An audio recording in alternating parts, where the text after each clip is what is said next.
لائیں کہیں کہ ہمارا رب اللہ ہے، پھر اس پر جم جائیں۔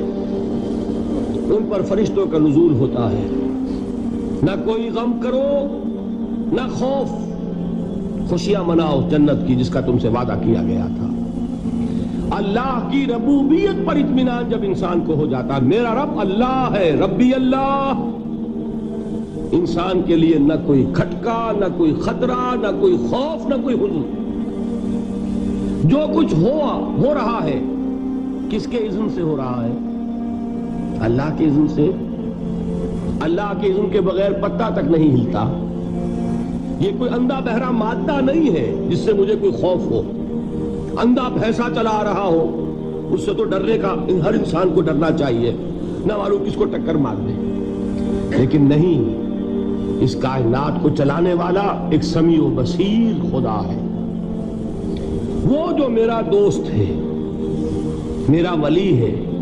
اللہ ولی الذین آمنوا یخرجہم من الظلمات الی النور۔ اللہ اہل ایمان کا ولی ہے، ساتھی ہے، پشت پناہ ہے، مددگار ہے، حمایتی ہے۔ بتائیے جسے یقین ہو جائے کہ اللہ میرا مددگار، اللہ میرا محافظ، اللہ میرا پشت پناہ، اللہ میرا حمایتی، اس کے لیے کوئی خوف ہوگا؟ اس سے کوئی ڈر ہوگا؟ میں مثال دیا کرتا ہوں ایک بہت سادہ پنجاب کے دیہات کی۔ کوئی بڑا چودھری ہے اور کوئی غریب کسان ہے۔ اس غریب کسان کے جانوروں کو ہر وقت اندیشہ ہوگا چوری کا، کوئی میری بھینس کھول کر نہ لے جائے، کوئی میرا بیل کھول کر نہ لے جائے۔ لیکن جس کے بارے میں یہ سب کو معلوم ہو کہ وہ جو بڑا چودھری ہے وہ اس کا دوست ہے، اس کی بچیا کو کوئی خوف ہوگا؟ اس کی بھینس پر کوئی ہاتھ ڈالے گا؟ اسے کوئی اندیشہ ہوگا؟ نہیں۔ کیوں؟ کہ وہ بڑا چودھری، بڑا اس کا یہاں کا سردار، جاگیردار، سب کو معلوم ہے وہ میرا دوست ہے، کوئی میرے خلاف اقدام نہیں کر سکتا۔ اس دنیا میں یہ چھوٹی سی بات اگر آپ کے دلی اطمینان اور سکون کا باعث بن سکتی ہے تو ذرا تصور کیجئے۔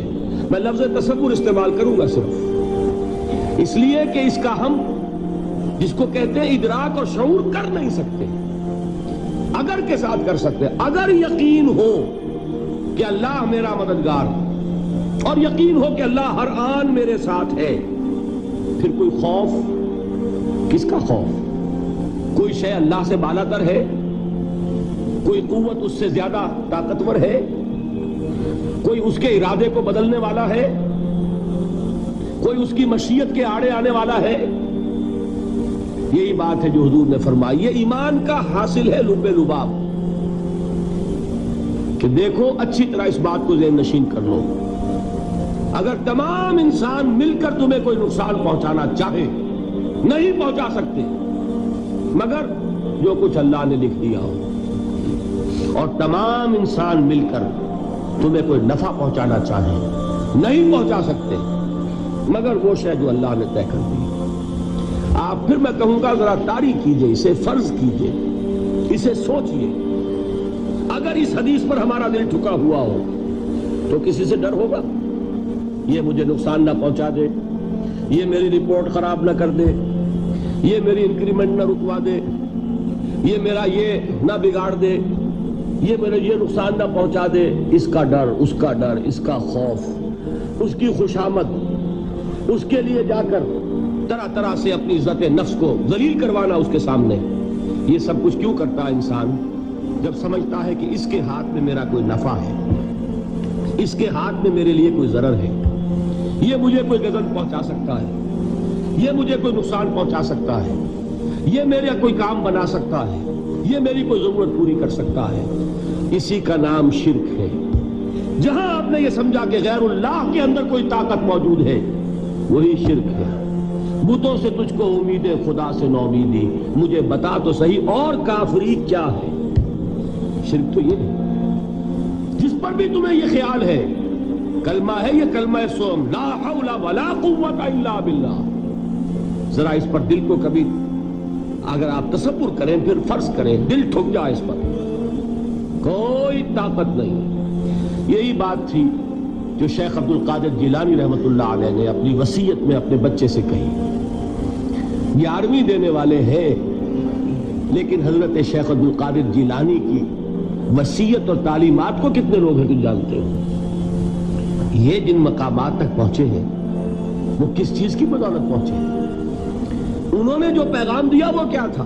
اے میرے بچے، جس طریقے سے قرآن مجید میں حضرت لقمان کی نصیحتیں جو ہے نقل کر دی گئی ہیں، میں یہ عرض کروں گا بالفرض اگر قرآن حضرت عبد القادر جیلانی کے بعد نازل ہوا ہوتا تو شیخ عبد القادر کی یہ نصیحتیں بھی قرآن میں درج ہوتی. اتنی اونچی نصیحتیں ہیں. اے میرے بچے، اس حقیقت کو ذہن نشین کر لے، لا فاعل فی الحقیقت ولا مؤثر الا اللہ.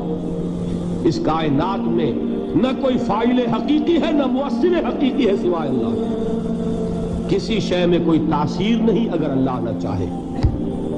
آگ جلا نہیں سکتی اگر اللہ نہ چاہے. پانی ڈبو نہیں سکتا اگر اللہ نہ چاہے. زہر ہلاک نہیں کر سکتا اگر اللہ نہ چاہے. کوئی چیز فائدہ نہیں پہنچا سکتی اگر اللہ نہ چاہے. تو در در پہ کیوں سر جھکاتے ہو؟ در در پر کیوں جبیں سائی کرتے ہو؟ سب کے سامنے کیوں ہاتھ پھیلاتے ہو؟ ایک اللہ سے مانگو، ایک اللہ کے سامنے زمین پر اپنی جبین رکھو. لا فاعل فی الحقیقت ولا مؤثر الا اللہ. نظر آتا ہے ہمیں کہ پانی پیاس بجھا دیتا ہے. پیاس بجھانے کی صلاحیت پانی میں نہیں ہے، اللہ کے اذن سے. کھانا بھوک مٹا دیتا ہے، بھوک مٹانے کی صلاحیت کھانے میں نہیں ہے، اذن رب میں. دیکھیے یہی یقین تھا. حضرت موسیٰ علیہ السلام کا واقعہ یاد کیجئے. سامنے سمندر آ گیا ہے، قوم دیکھتی ہے پیچھے کہ گرد و غبار کا طوفان ہے. معلوم ہوا کہ فرعون اپنے لشکر سمیت آ گیا ہے. لشکر جب چلتا تھا تیز رفتاری کے ساتھ تو گرد و غبار کا جو طوفان اٹھتا تھا اس کا تصور کیجیے. اور لمحہ بلمحہ وہ قریب آ رہا ہے. پوری قوم نے کیا کہا؟ اے موسیٰ انا لمدرکون، اے موسیٰ ہم کو پکڑے گئے. قرآن مجید نے تو یہاں وہ باتیں نہیں لکھی ہیں، لیکن تورات میں یہ درج ہے کہ بنی اسرائیل جھگڑنے لگے، دست و گریبان ہو گئے موسیٰ کے ساتھ. موسیٰ ہمیں یہاں مروایا لا کر، اس سے تو ہم وہیں بہتر تھے. وہاں کھانے کو ملتا تھا، زندگی تو تھی، بیگار ہم کر رہے تھے، موت تو نہیں تھی. اب جو کچھ ہوگا اس کا تصور کرو، جس طریقے سے ہمارے ٹکڑے اڑائے جائیں گے. تو لڑ رہے ہیں حضرت موسیٰ علیہ السلام سے. یہ تورات کی تفصیل ہے.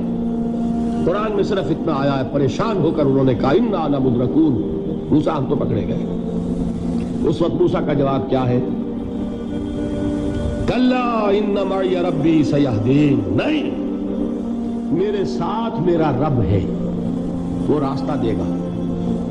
بتائیے کہاں راستہ نظر آ رہا ہے؟ یہ ہے ایمان بالغیب. راستہ نظر نہ آئے تب اللہ پر یقین ایمان ہے. جیب میں پیسے ہوں اور تب دل کو اطمینان ہے تو ایمان کس پر ہوا؟ پیسے پر، اللہ پر نہیں. جب وسائل و ذرائع نہ ہوں اور پھر یقین ہو کہ اللہ مسبب الاسباب ہے، وہ اسباب کا پابند نہیں ہے، وہ اسباب کا محتاج نہیں ہے، اسباب اس کے محتاج ہے. اگر یہ یقین ہے تو اللہ پر ایمان ہے. یہ نہیں ہے تو تمہارا ایمان اسباب پر ہے، وسائل پر ہے، ذرائع پر ہے، مادیات پر ہے، اللہ پر نہیں. اس وقت کہاں راستہ تھا؟ کوئی راستہ تھا؟ سمندر ہے اور ادھر سے لشکر آ گیا ہے. کلا ان معی ربی سیہدین. اب دیکھیے ایمان کہہ دینا آسان ہے، ہوا معکم اینما کنتم، جہاں کہیں بھی تم ہوتے ہو اللہ تمہارے ساتھ ہوتا ہے. لیکن اس کا یقین قائم ہو جائے تو زمین و آسمان کا فرق واقع ہو جائے.